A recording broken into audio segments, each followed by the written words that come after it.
Jadi memang Pilkada Jakarta ini menjadi tolak ukur ya, menjadi referensi juga, karena kita tahu Jakarta kan ya metropolitan, jadi dan kandidatnya juga kita lihat cukup berpotensi ya, Ridwan Kamil, lalu Siswono, lalu juga Pak Manung,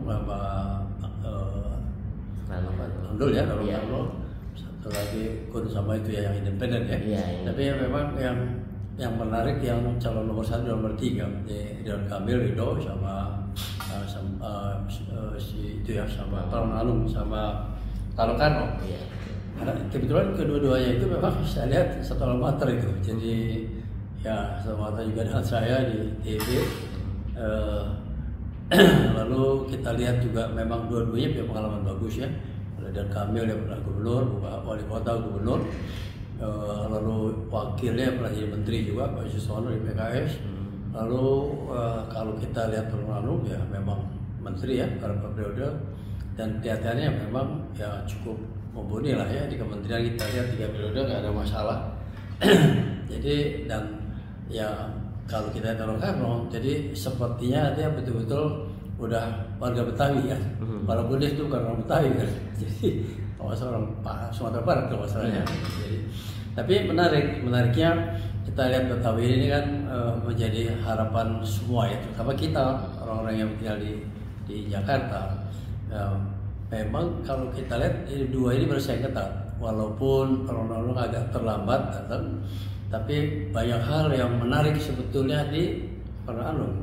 Jadi saya sendiri melihat ini ada kemungkinan juga ya bisa menang ya, kalau lihat ini, apalagi saya lihat kemarin juga kampanye, dan memang ada ya saya lihat Ridwan Kamil ini mungkin ada kesalahan lah kalau menurut saya ya. Jadi pernah dia juga ini dengan warga Betawi oleh Jakarta ya, lalu juga malah kemarin sempat ramai juga itu yang kita lihat yang soal dia mungkin keceplosan ya, masalah janda lah apa itu sudah gak bagus ya. Tapi yang paling penting secara politis kalau saya lihat tiba-tiba Abah Anies ya jadi merapat ke Manung, ini luar biasa karena kita tahu Manung kan sendirian loh, artinya hanya PDIP kan yang kita melihat ya dengan suasana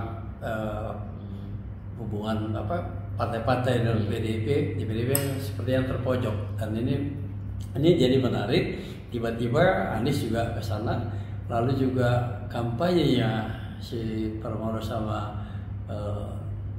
Karno kita lihat ya cukup bagus dan nggak ada hal yang negatif, malah ya terakhir dia walaupun sebetulnya awalnya yang namanya Ridwan Kamil juga punya masalah dengan warga Jakarta ya. Kalau ditambah terakhir mungkin keceplosan yang dia bicara masalah janda, Pak Siswono juga bicara hal yang nggak pas ya. Kita lihat respon sampai mantan Menteri Susi pun merespon, saya juga seorang janda ya. Dan kalau tidak janda itu kenapa ya? Jadi seolah-olah kan janda ini tidak ada harganya, malah ada cenderung dia bilang kalau mau ya perlu santunan ini, malah satu lahir batin segala macam, agak nggak pas bahasa menurut saya. Dan itu pasti mengecewakan warga Jakarta. Ya, malah kalau kita lihat yang banyak sekali janda yang sukses. Hovifah itu janda, tapi kan menteri. Jadi itu menurut saya bumerang, fatal menurut saya. Ya kita lihat lah nanti, kita lihat hasilnya. Rasanya itu menggradasi. Dan juga saya lihat ya yang dari Gerindra ya menteri lah, Pak Sirait ya Marar ya Menteri Perumahan yang terlalu ambisi, terlalu emosi bicara, dan itu juga menggradasi menurut saya. Bahasa dia karena Anies ke sana, lalu ya kita coba non muslim kita koordinasikan dan sebagainya, terlalu ambisi yang nggak pastinya dia seolah-olah mau coba lihat Anies dengan Prabowo Jokowi seperti apa ya, dan itu sudah nggak bagus, nggak elok ya. Kalau menang sih itu pun nggak bagus, apalagi kalau besok lusa kalah.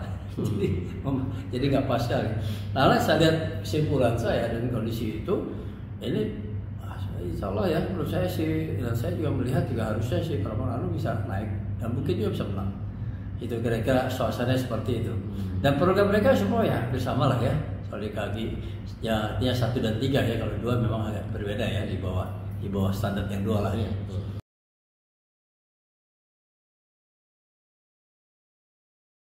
Ya rasanya salah bisa satu putaran kalau menurut saya. Ya, karena tensi terakhir itu ya saya amati, saya lihat ya masyarakat, dan kalau kita ngobrol sama beberapa ya, orang ya memang ya optimis berharap bahwa Ridwan Kamil nggak menang. Bukan pernah menang, tapi Ridwan Kamil tidak menang. Karena kekecewaan kan. Di samping karena standar lah kalau kemampuan mirip-mirip, sama-sama alumni ITB, sama-sama ada yang pernah jadi menteri, gubernur, ini juga begitu.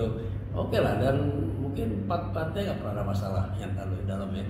Tapi Ridwan Kamil saya melihat, karena saya juga besar di Jawa Barat, saya juga tamat dari Jawa Barat, jadi itu waktu dia jadi gubernur juga sebenarnya Ridwan Kamil juga kita nggak ada prestasi yang luar biasa sih kan. Waktu wali kota juga kita berharap banyak, saya juga nyolok berapa dari Ridwan Kamil ya menjadi wali kota, tapi nggak banyak kok yang dibuat. Jadi memang agak sensasi juga lah orangnya ya. Jadi kita nggak lihat hasil yang sebetulnya yang maksimal buat masyarakat itu nggak terlalu kelihatan. Waktu wali kota pun awal nggak kelihatan, apalagi itu gubernur hilang.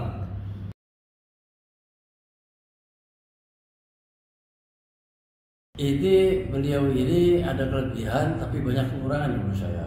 Kelebihannya ya tiba-tiba kita juga agak surprise juga, mungkin dengan putusan MK yang terakhir dia bisa masuk independen ya, tapi itu dadakan. Kebetulan menurut saya pasangannya agak kurang pas. Artinya saya ngelihat yang mantan polisi bintang Letnan Jenderal itu yang Dharma ya Dharma ya.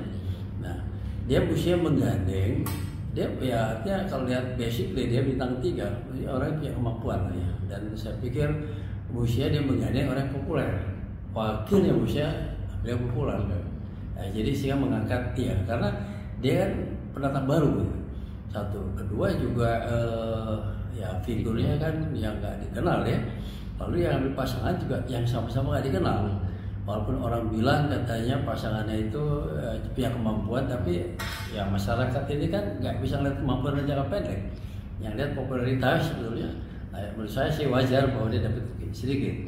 Pendatang baru, datangnya juga mendadak, lalu tidak populer. Ya.